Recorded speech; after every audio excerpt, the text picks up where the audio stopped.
La liberté de Dieu est infinie.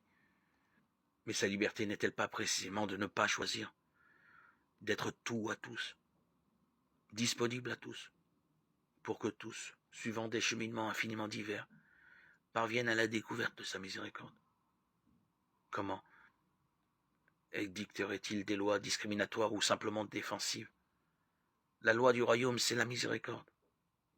Les enfants du royaume, ceux qui ont découvert dans le cachet, Matthieu 6,6, certes, et maladroitement la miséricorde aspire après ce royaume.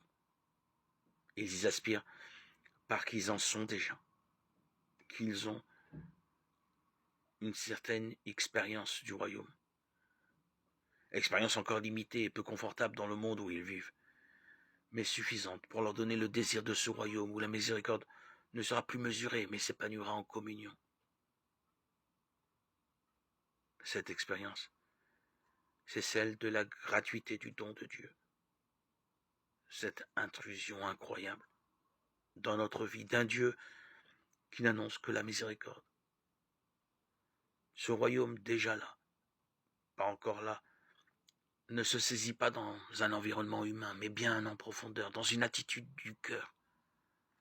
Le discours sur la montagne est cet évangile qui nous saisit au niveau du cœur.